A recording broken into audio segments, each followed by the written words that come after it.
రష్మికను కన్నడలో చాలామంది ద్వేషిస్తుంటారు. కన్నడలో మొదటగా ఎంట్రీ ఇచ్చింది. హీరోయిన్గా అక్కడే తెరపైకొచ్చింది. ఆ టైంలోనే రక్షిత్ శెట్టితో ప్రేమలో పడింది. ఎంగేజ్మెంట్ కూడా చేసుకుంది. కానీ తెలుగులో ఆమెకు ఇక్కడ ఆఫర్లు పెరిగాయి. చివరకు పరస్పర అంగీకారంతోనే ఎంగేజ్మెంట్ బ్రేక్ చేసుకుంది. ఈ విషయం అక్కడి ఆడియన్స్కు అంతగా నచ్చలేదు. అందరూ రక్షిత్ శెట్టిపై సింపతి చూపించారు. ఇక రష్మికపై అలా అలా అక్కడ ద్వేషం పెరుగుతూనే వచ్చింది. రష్మిక సైతం కన్నడకు దూరంగా తెలుగుకి దగ్గరగా అయ్యింది. ఇప్పుడు రష్మిక తెలుగింటి కోడలు కూడా కాబోతుందని తెలుస్తోంది.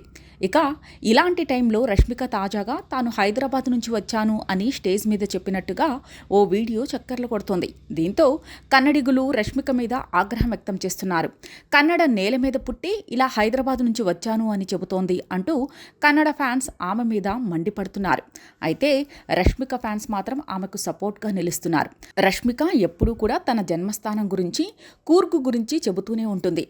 కొడుగు సంప్రదాయ వస్త్రధారణలోనూ కనిపిస్తుంటుంది అని రష్మికకి అండగా నిలబడుతున్నారు. ఏదో సందర్భంలో ఏదో మాట్లాడితే దాన్ని ఇష్టం వచ్చినట్టుగా ఎడిట్ చేసి ఇలా ట్రోలింగ్ చేయడం కరెక్ట్ కాదు అని అంటున్నారు.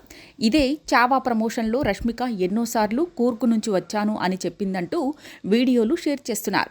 రష్మికకి కన్నడిగులు మధ్య దూరం ఇంకా ఇలానే పెరుగుతూ ఉంటుందేమో. రష్మిక సైతం కన్నడ ఇండస్ట్రీని లైట్ తీసుకున్నట్టుగా అనిపిస్తోంది. కాంతారా టైంలోనూ రష్మిక తీరు మీద ఆగ్రహం వ్యక్తం చేశారు. రిషబ్ శెట్టి సైతం రష్మిక మీద పరోక్షంగా కౌంటర్లు వేశారు. రష్మిక ప్రస్తుతం చావా సక్సెస్ను ఫుల్గా ఎంజాయ్ చేస్తోంది. యానిమల్, పుష్ప, పుష్ప 2, చావా అంటూ పాన్ ఇండియన్ హీరోయిన్గా రష్మిక తన సత్తా చాటుకుంటోంది.